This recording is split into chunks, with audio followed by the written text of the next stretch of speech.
Hey guys, welcome back to Vinny Watches. Vinny Rattlocke here, and today we're going to be watching, or this episode, we're going to be watching a match I did back in 2007, I believe, against a guy that I trained for a little bit in RCCW, but this match was in the Tri-City Wrestling Alliance in Connersville, Indiana, and his name's Kris Morgan. I believe he was going by Chris Cage when I first met him. Wrestling with Rose City Championship Wrestling. Looked like they were in like a little strip mall in the back. And oh my gosh, it was such a small venue. You'd stand in the ring and your head was probably about 8 inches or so away from the ceiling. And then when they branched out and got into the back of a consolidated taxi, it was just as short. And I started showing up every other week and stuff, and was putting them through training. I was training him, and his brother wrestled his chapel at the time, but ended up going. Now he wrestles as Matt Vengeance and stuff. So he was one of the guys that picked up pretty quick. And then when he left me, he went on to go to other like training camps and seminars and whatnot. And he's a really decent wrestler. So we're gonna watch the match between him and me right now. Coming out to the ring, I think now recently he's wearing like full like one piece singlet. I don't know what color it is or not. I haven't personally spoken to him in probably like 6 or 7 years. He was one of the promising ones from Rose City Championship Wrestling. And then here is me being announced by some just dumbass. I have a very long, drawn out intro. As you can tell with the logo down there and stuff, I was a big what do they call it? Toy soldier. I was a big fan of guy Dr. Steele. Hey, look, there I am. So I came out to one of his songs, Drop the Bomb, and not only that, we started a group called Team Action Figure. And not only with that, he actually made a special intro for me and some of the other wrestlers that were fans of his. And just found out recently that he's back. About 2011, he quit the music industry, just like that. And he had probably about 60, 70,000 people, fans and whatnot, all throughout the world. He was gone. And he now just recently showed back up as his main name, Ryan Vernon, and it's Manchester and Vernon, and they do like little steampunkery and stuff. So it's kind of weird to see him now when I'm still doing the gimmick where I was one of his followers. But alright, so the match is starting. We're doing our simple square off and whatnot. There I am in the big neon yellow outfit. And got decent tie up.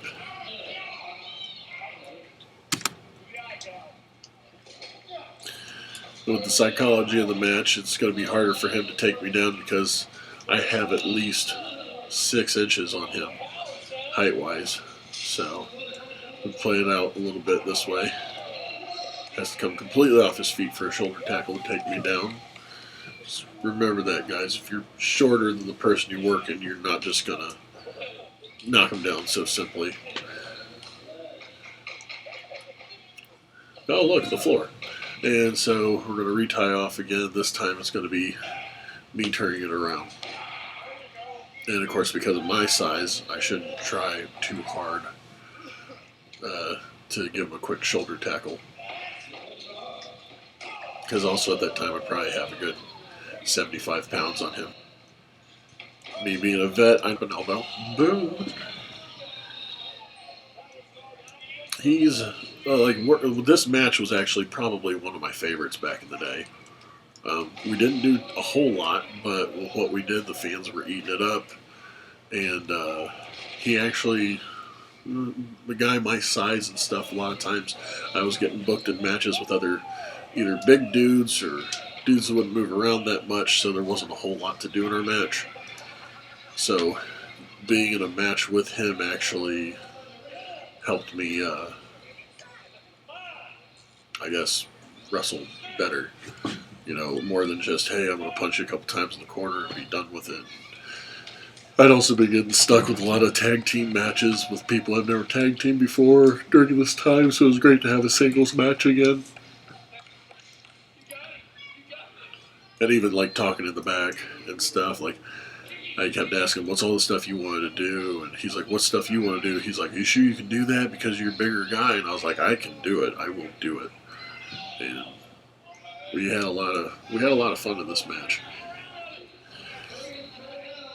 Doing the arch because he's like, nobody's done that with me before. I actually thought I went farther back though, and I didn't. So I was just like, here, I'm gonna cut you off now.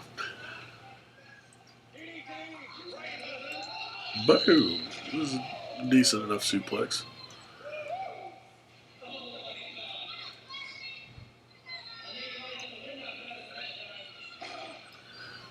In all my matches, I have to end up in the outside of the ring at some time or another, so take my exit that way.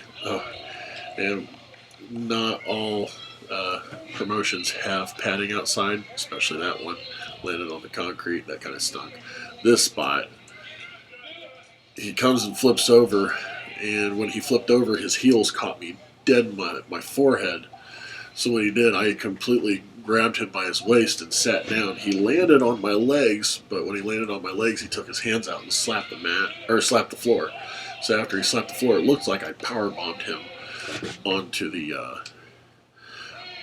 concrete. So it was just him hitting me, and you'd hear that loud slap. Everybody thought his back just got splattered. So even though he came over and did it to me, it looks like the powerbomb I've already taken over. I should have sold it a little longer, but this is where we're getting set up. I'd only done this move 3 or 4 times before this show, but he had seen it at a Kokomo show and he wanted to do it. So, boom! We call that the Flickin' House. It's just a flip over guillotine leg drop while he's stuck in through the second rope. I was actually going to be doing that at a match a couple of weeks ago, but the worker, Justin Kyle, thought he was going to bust through the door and go out of the ring, but where he had the door set up, it wasn't going to happen. But I'm going to talk about that on another episode. So he's already back up on his feet. We're going to start doing the trading blows. I think this match, it wasn't as long as it was, but it still had a little bit of everything. Now we're trading shots. And we're both good guys, too, so it's kind of like we didn't want to do chokes or have the refs count for any reason.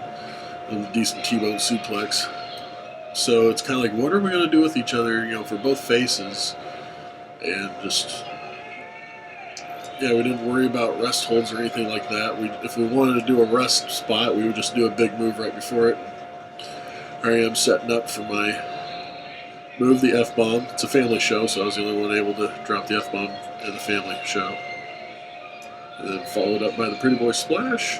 Boom! Here comes the ref for the 1, 2, and 3.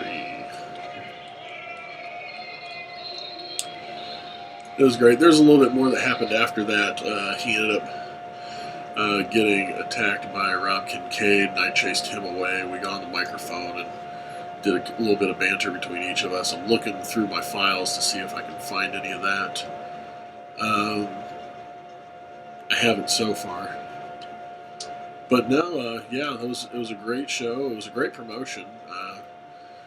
The promotion was basically Rose City Championship Wrestling being run by a guy who called himself Grim. And he kind of tried to take on the look of like an old 1860s like Undertaker. Had the big grilled hat and long black hair, like he was a 60-year-old, well, then 60-year-old Undertaker, but like half his height and whatnot. I enjoyed going there. It was Connersville. I mean, there's another show in Connersville right now, World's Finest Wrestling, and who knows, maybe I'll be up there sometime, work a match or two and stuff. But no, Kris Morgan, he's still one of my favorite guys back then. I'd love to get them and have another match with him again. Wrestle his brother too. I'll wrestle anybody. I don't care. But thanks for watching this video. I hope you guys enjoyed yourselves. And tune in for the next one when it happens. Bye.